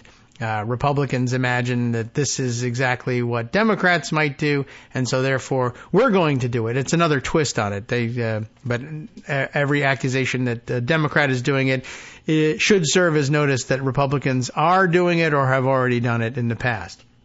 Okay, so let's see. We got a couple more minutes left, another 15 or so before we're automatically bumped off the air by Robot Networks Radio for the balance of the week as Justice is on travel. So let's see. There are a couple of other directions I wanted to go with this thing, including, we could spend the time reading the rest of the defamation suit story that, what's her name, the Texas podcaster filed against Brad Raffensperger. I'm actually now, I knew it just by reading a little of it, the introduction. I would be interested in finding out more about it.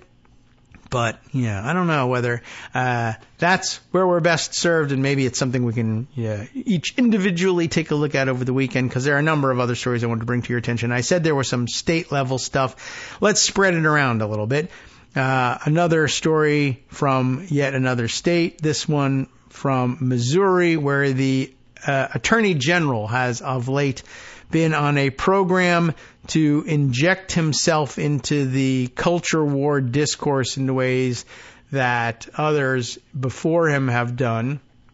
Ken Paxton, back in his day, Chris Kobach when he was Secretary of State in Kansas, as I recall, and a number of others who have made spectacles of themselves, and he's decided to join the parade. This is Missouri Attorney General Andrew Bailey, who I think his name came up with another ridiculous lawsuit. He's basically playing the game of, can I sue on behalf of the state to block some major Biden administration initiative and get a favorable judge assignment and make headlines.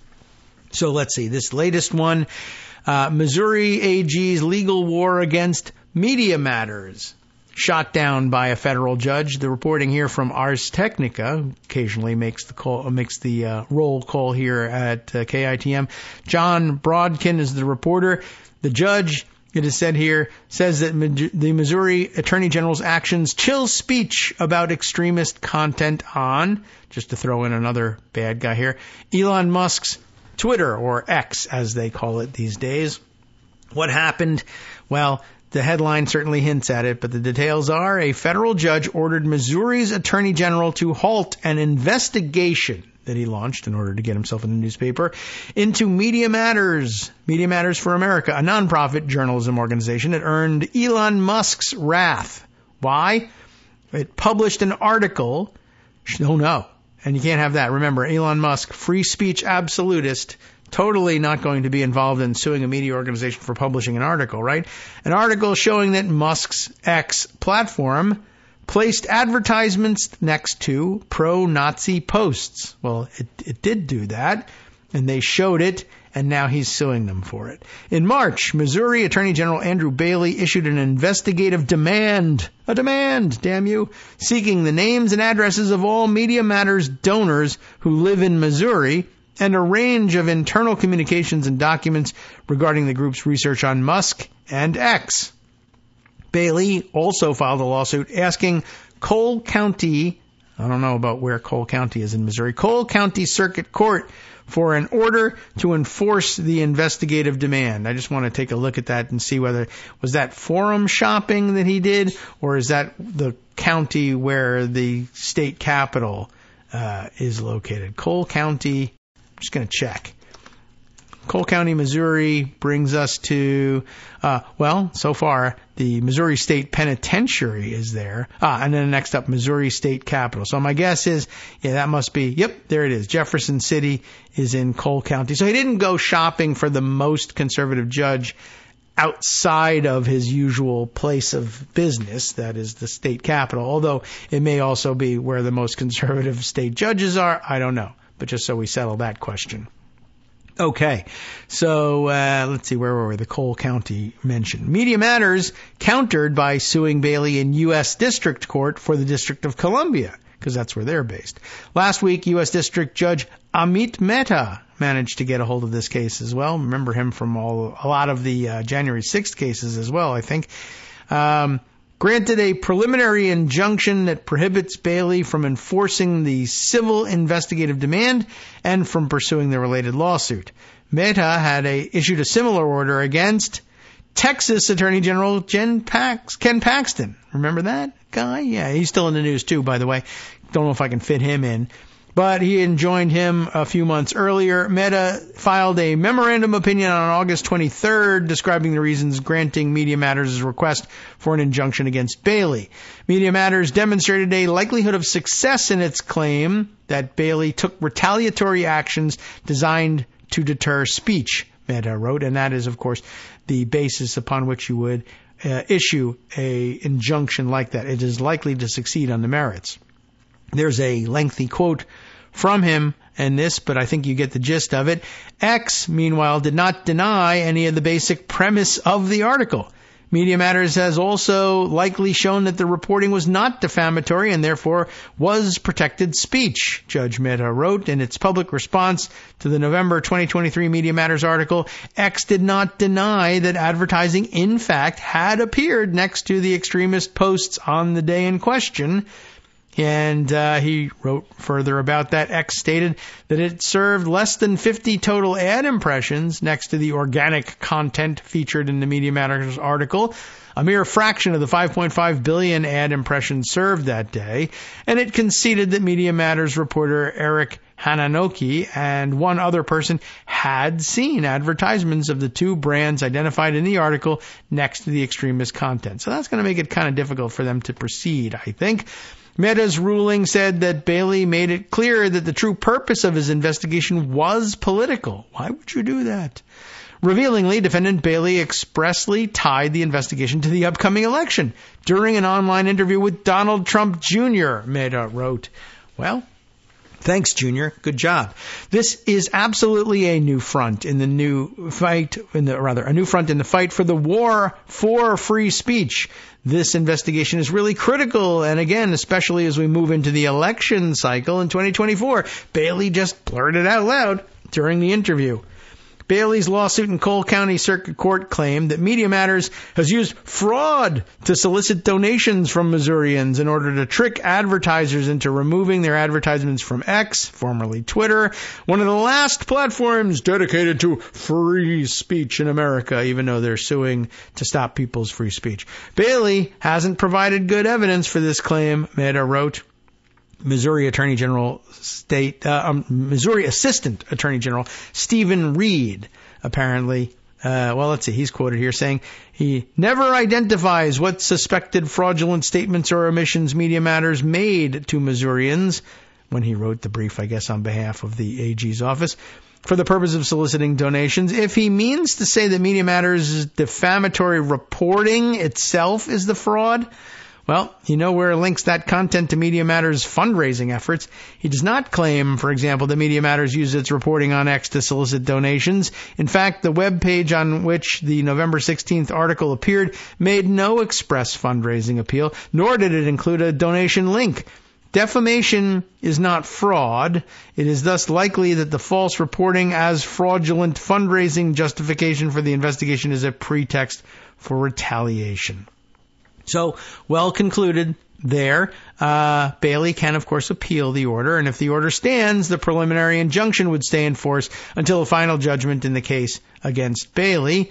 Media Matters CEO Angelo Carusone, does he use the last E in there, called the ruling a victory for free speech, actual free speech, I guess, and a warning to other AGs and like-minded bad actors that the Constitution does not allow for this type of meritless, retaliatory, harassing effort to suppress free speech. It certainly shouldn't. All right, and there's further quotes from Angelo in that, and everyone should be interested in those. But like I said, this is happening in a number of states, and I guess in the closing minutes I could scan through. I'm pretty sure I put aside the story, but if I didn't, I can tell you and then look for the link. That Ken Paxton also back in the game of culture wars. I don't think I put this aside, but I did see it, and I think we shared it on Blue Sky not that long ago. But note to self about the Ken Paxton story. He essentially has sent Texas law enforcement officials to raid the home of at this point, elderly Latina activist. And I think I mentioned this in probably one of the previews of Justice's West Coast Cookbook and Speakeasy stories earlier in the week. I think he covered it. But we can grab you an article about that. But essentially, she's been, working for decades. She's a longtime activist for voting rights in the Latina community and everybody's community. Voting rights applies to everybody. And she had filed a complaint with the proper state authorities, if there is such a thing still in Texas, complaining that other seniors who had asked for vote-by-mail material were not getting the material sent to them. The state was either dragging their feet, throwing out their requests, throwing out the ballots they were supposed to be sending, whatever it is. People weren't getting the voting materials they were entitled to by law. She brought that to their attention because everyone loves voting, right? Well, not in Texas, they don't. Not Ken Paxton, anyway. He sent law enforcement to raid her house, saying that her complaint was somehow election interference. Here she is trying to get people the opportunity to actually participate in the election, and he says, aha, just as I suspected, you want Latina people, or Latino people, or Latines. And yes, they sometimes use the X for that. Everyone will want out of the X suffix since Elon Musk changed the name of Twitter, I'm sure. But apparently that's the big crime. And he sent the law enforcement to raid, and they turned her house upside down. They took, she complained all about it. They were in her bedroom, rifling through her drawers, looking for what? God only knows. What it really was, of course, was harassment and intimidation against somebody who didn't even really do anything particularly dangerous to Donald Trump's prospects in Texas. But just to show that you're a MAGA guy, they went and destroyed the house of an elderly woman who said, some seniors would like to vote. Would that be a problem? Could we have that? Some of them might even be voting for Donald Trump, but never mind. You opened your mouth and you're the wrong color, and so we're going to do something about it here down in Texas. That's where we stand. Okay, and time for us to wrap up and get out of here. We really have to pay some attention to some other stories that we got to get back around to, not just about RFK Jr. and the weird things that he's eating from the side of the road, but things to look out for over the weekend, and it's a long weekend. Mark Zuckerberg getting in another weirdo battle with Donald Trump somehow, and Donald Trump apparently publishing some threats to arrest and imprison Mark Zuckerberg should he be returned to office. Not the worst thing he's promised, but, we're not supposed to be doing that in this country. And, of course, something else I didn't get to, a very intriguing headline. Republicans find new and unfortunate ways to reward fake electors. We're still not only not imprisoning these people who have forged the results of the Electoral College voting, but we are elevating them in the Republican Party and finding new ways somehow to reward them. Not good. Not a great development. And on top of it all, the AI weirdos continue not only to be weird about elections, but weird about their weird and maybe non-existent product in ways that will surprise and upset you when we finally get around to discussing. I don't know, all these things developing over the weekend, things to look out for during cocktail conversation over the long weekend. NetworksRadio.com. You have been listening to Kagro in the Morning with David Waldman. All right, well, we're on our way out here today, and I think the West Coast Cookbook and Speakeasy still on hiatus for the balance of the week, but back Monday he'll be chomping at the bit, I'm sure, to get more information in front of you. Oh, one last thing to sneak in. I see some Tampa Bay Times reporting that Ben Sasse plans to keep those $1 million a year payments now that he's left the University of Florida. In disgrace. See you next week.